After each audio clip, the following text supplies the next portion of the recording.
그래서 지금 교회의 과제가 뭘까요? 우리 기독교잖아요. 교회의 과제가 뭘까요? 교회의 그 주적인 누굴까요? 이슬람일까요? 생각해 보세요. 이슬람일까요? 아니면 하나님을 우리 교회가 지향해야 되는데 과연 우리가 하나님 나라를 지향하고 있는지, 아니면 이 세상 속에서 생존하는데 우리가 지금 많은 크리스찬들이 급급하고 있는지, 이런 것도 한번 생각해 보시고요. 그래서 이게 점점 더 세속화가 되고 돈의 힘이 점점 더 세지고 있는데 이걸 도대체 어떻게 다뤄야 될지, 특히 젊은 세대들 그 어떤 영적인 가치, 하나님 나라에 대한 가치, 신앙, 이런 것들이 점점 약해지고 희박해지고 있지 않습니까? 이것들을 도대체 어떻게 우리가 다뤄야 될지가 현재 우리 교회의 과제인 것 같아요. 자, 그래서 지금이 과연 어느 때인가? 아브라함부터 시작해서 쭉 한번 우리가 살폈는데 지금이 어느 때 같아요, 여러분은? 자, 봅시다. 제가 다 답을 만들어 놓고 물어보는 거예요.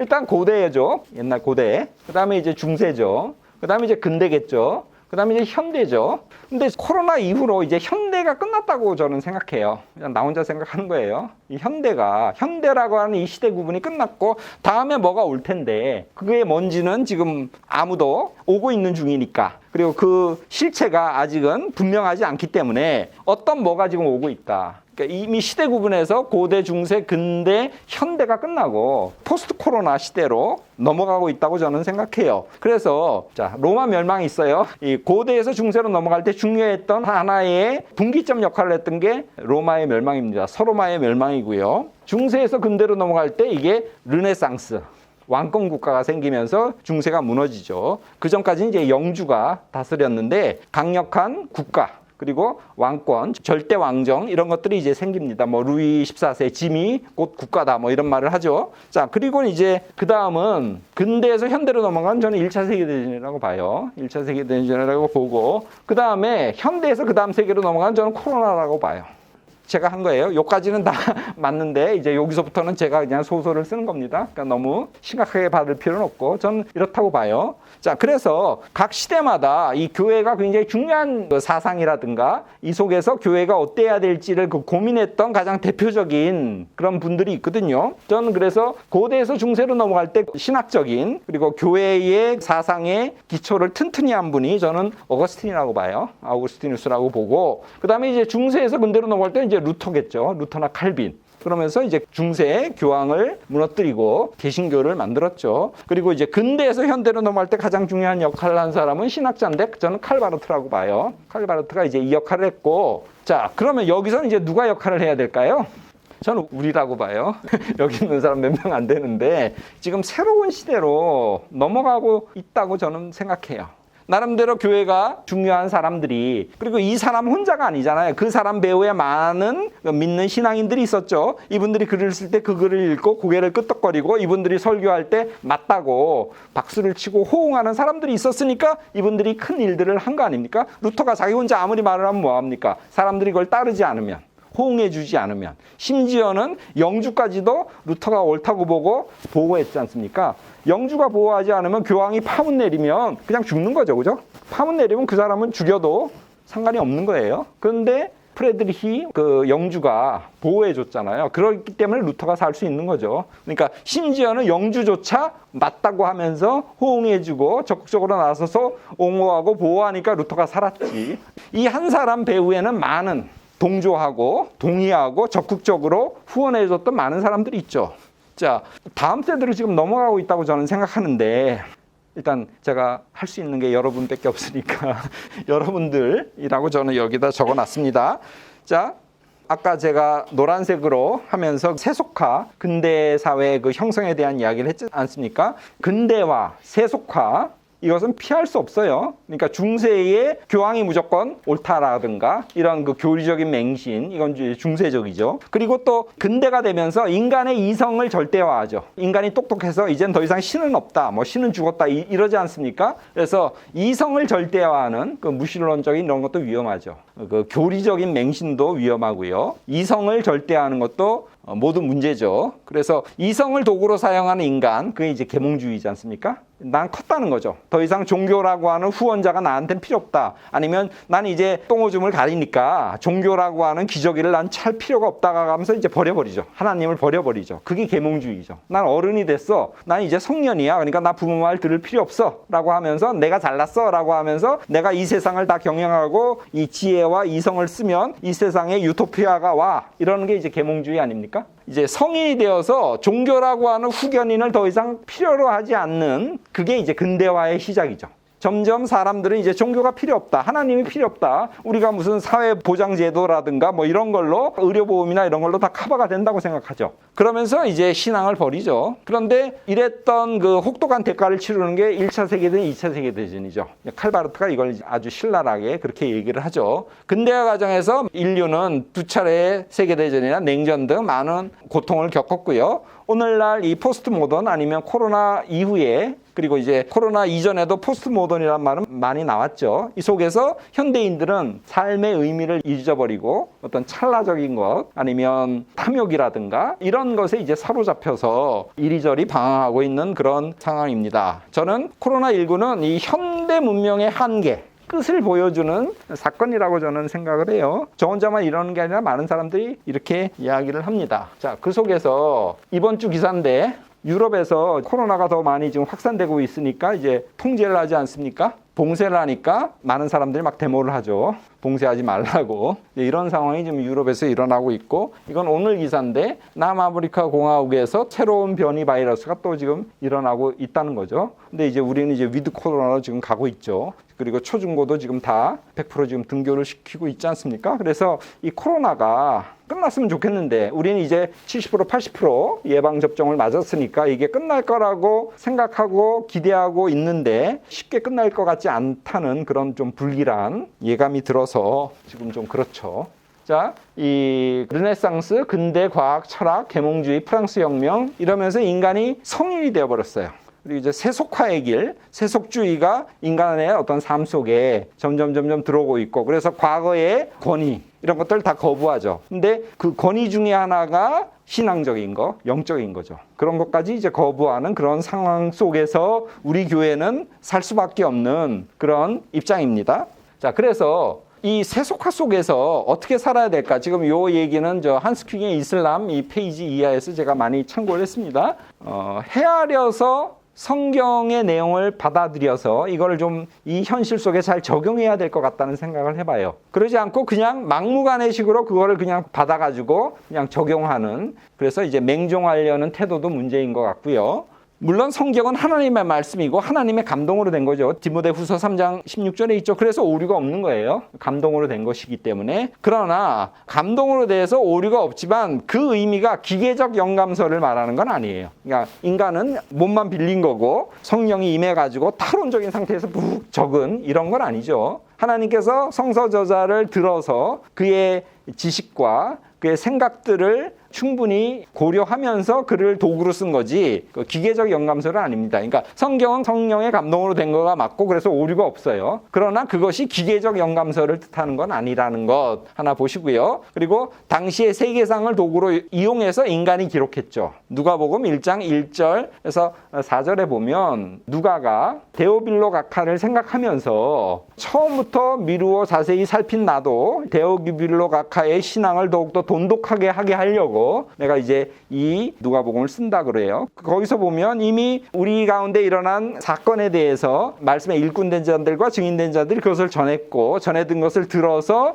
붓을 들어 기록한 것이 되게 많다 그랬어요. 그러니까 기존의 복음서들을 많이 참고해가지고, 그러나 데오빌로를 염두에 뒀을 때 그것 갖고는 부족하다고 생각해서 처음부터 미루어서 자기도 새로운 복음서를 하나 쓰는 거거든요. 그런 점에서 상당히 지금 이게 누가 읽을 것인가, 그리고 데오빌로를 염두에 뒀을 때 아니면 데오빌로를 위시한 로마인들, 예를 들면 이방인들이 봤을 때 예수님의 복음을 어떻게 그들이 잘 이해하고 수용할 수 있도록 적을까 고민해가지고 쓴 것이 누가복음이고 사도행전이죠. 자, 그래서 선별적으로 내용을 기록하죠. 요한복음 21장 25절에 보면 이 외에도 주님께서 하신 말씀이 많은데 그것을 다 적기에는 이 세상에 있는 모든 책으로도 부족하다. 그러니까 결국 셀렉트 해가지고 이제 적는 거죠. 자신이 뭐가 중요한지를 골라서 아무래도 적어야 될 이 부피를 생각해서 그렇게 이제 적으니까 사람이 기존의 복음서를 참고하고 그리고 누가 읽을 것인가를 고려하고 그다음에 이제 이 페이지 분량을 생각해서 나름대로 이렇게 잘 배치하고 그리고 그것을 이제 잘 쓴 것이 복음서죠. 성경이 왜 거룩하냐면 하나님의 계시, 하나님의 사건에 대한 내용이 담겨 있기 때문에 거룩해요. 거룩한 책이죠. 그래서 경전이죠. 그리고 교회 회의에서 성령님께서 내적으로 증시하셔서 그것을 성경되게 그렇게 선포하셨죠. 그죠? 거기에 참석한 사람들은 성령의 도구일 따름입니다. 그래서 성경은 거룩한 책이고 경전이죠. 그리고 하나님의 말씀이에요. 그러나 문자주의에 사로잡혀서 과거적인 성경 내용과 거기서 사용된 옛 세계관, 과거 패러다임을 그냥 그대로 절대화하는 것. 그래서 그걸 그대로 가져와다가 지금 사용하는 것. 이것은 잘못은 아닌데 그렇게 사용했을 때는 뻔한 답변밖에 나올 수가 없다고 저는 봐요. 그러니까 좀 더 적극적으로 성경을 활용해야 된다고 봅니다. 이게 이제 잘못된 것이 아니라 너무 뻔한 그냥 착하게 살자, 죄 짓지 말자 이 정도 수준밖에 나올 수가 없다는 거죠. 그래서 좀 더 우리가 적극적으로 성경과 이렇게 태클할 필요가 있다고 저는 보고요. 아인슈타인이 이런 말을 했죠. 문제를 발생시킨 의식으로는 문제를 해결할 수가 없다. 세상을 완전히 새롭게 봐야 된다는 거죠. 지금 우리가 이 문제를 해결하려는데 이 문제를 야기시킨 그 패러다임 아니면 그 생각 안에서 계속 생각하는 거죠. 이것을 어떻게 풀 건가. 그래가지고는 해결이 안 나온다는 거죠. 아예 다른 틀로, 다른 패러다임으로 보고 접근해야지만 이 문제를 풀 수 있다고 그렇게 봤어요. 그러니까 새로운 패러다임이 필요하다고 저는 봐요.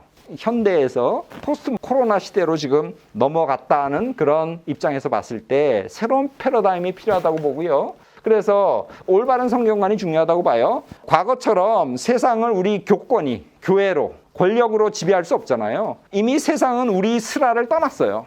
그 생사 여탈권을 가진 교황이 아무리 버티고 해도 결국 개신교가 생겨나고 개신교가 독립하는 것을 막을 수가 없었고요. 그죠? 그리고 세속화되는 이것을 막을 수가 없죠. 그래서 이거는 인정해야 돼요. 우리가 과거처럼 교권으로, 권력으로 세상을 지배할 수는 없다, 교회가. 그러나 의미를 잃은, 그리고 고삐 풀린 세속화는 안 된다. 이건 막아야 된다. 그 두 가지 어떤 전제 속에서 저는 이제 비유적으로 어떻게 다 큰 자식을, 이 자식이 다 컸어요. 이제 더 이상 우리 말을 안 들어요.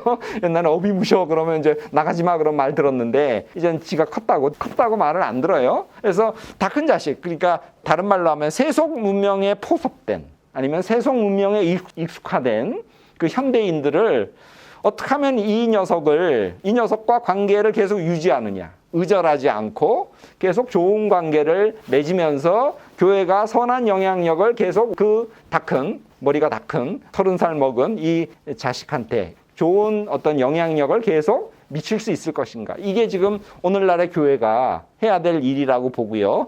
그래서 과학이라든가 기술을 너무 배척하지도 말아야 되고요. 그러나 또 그걸 절대화해서도 안 됩니다. 지금 세상은 계속 그걸 절대화하죠. 그죠? 뭐 AI다, 빅데이터다, 뭐 그래서 다 이제 그게 모든 세상을 다 지배할 거라고 이제 절대화하고 있지 않습니까? 그래서 배척하지도 말아야 되는데 또 절대화하지도 말아야 되고 13세기 말 이후에 문예부흥, 그게 르네상스죠. 그리고 고전을 재발견하고 인간을 연구하자라고 하면서 그 인문주의, 그리고 인문학이란 말이 이때 탄생했어요. 그러니까 그 전까지는 이제 교리, 교황, 교회 이런 것만 연구를 했는데 이제 고전을 연구하자. 그 고전 안에는 그리스 로마 문헌들 안에는 이제 인간이 있으니까 기독교화되기 전이니까요. 그러면서 이제 인문학이라는 용어가 탄생했는데 오늘날 인문학과 성경의 접목이 필요한 것 같아요. 그래서 이제 우리가 기독교 인문학이라는 이런 강좌를 열고 제가 오늘 주제가 성서와 인문학인데 그래서 성경과 신문 조금 이따 이제 설명을 하겠습니다. 저는 이제 인문학과 성경의 접목은 좀 더 쉽게 말하면 성경과 신문의 접합이라고 생각을 하고요.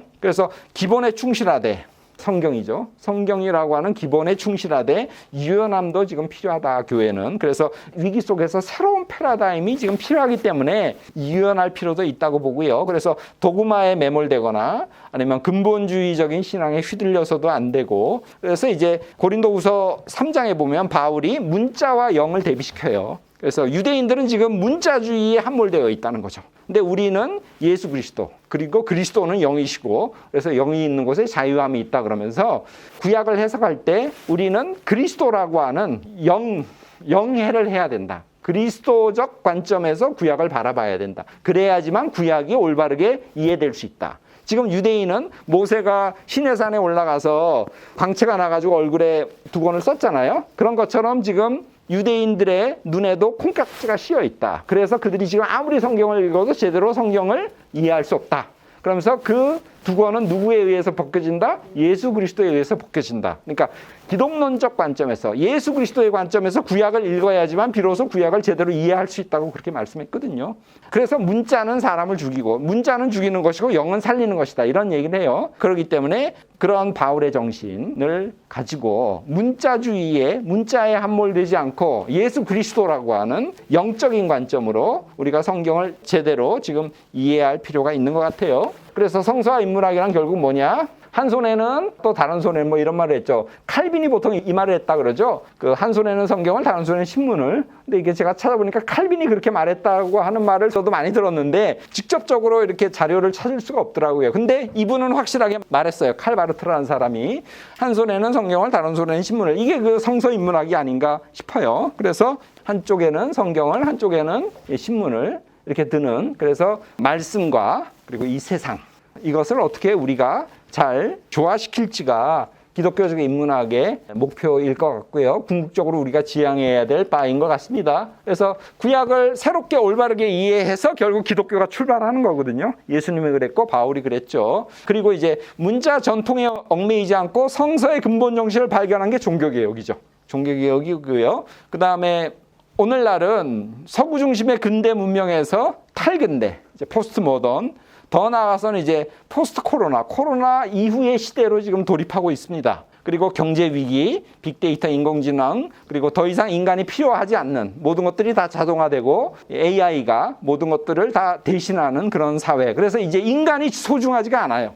전에는 인간이 소중했어요. 공장을 돌리려면 누군가 와서 일을 해야 되거든요. 그래서 전에는 아무리 인건비를 쥐어짜려 그래도 어쨌거나 사람이 있어야 되니까 기본적으로 기업가든 누구든 사람은 소중하다는 생각을 했는데 이제는 사람이 소중하지 않아요. 다 대체될 수 있어요. 더 나가면 이제 뭐 자율주행까지 나오면 운전하면서 먹고 사는 많은 사람들이 일자리를 잃죠. 자, 그래서 이제 인간이 필요 없는 이 시대, 그리고 인간은 단지 빅데이터의 기초 자료 제공자에 불과한 그런 시대로 점점 그 하나님의 형상대로 창조된 하나님의 입김으로 만들어진 이 인간이 점점 이제 존엄하지 않는 그런 시대로 점점 가고 있죠. 이런 것 속에서 근본적인 어떤 대안이 필요한 것 같고, 그래서 출애굽과 같은, 아니면 구약에서 신약으로 넘어갔던, 아니면 중세에서 근대로 넘어갔던 이런 시대에 교회가 했던 그런 역할, 이런 것들이 지금 필요한 것 같고요. 그래서 하나님의 말씀인 성경에서 통찰력을 얻어서 세상에서 바로 사는 게 인문학이겠죠, 그죠?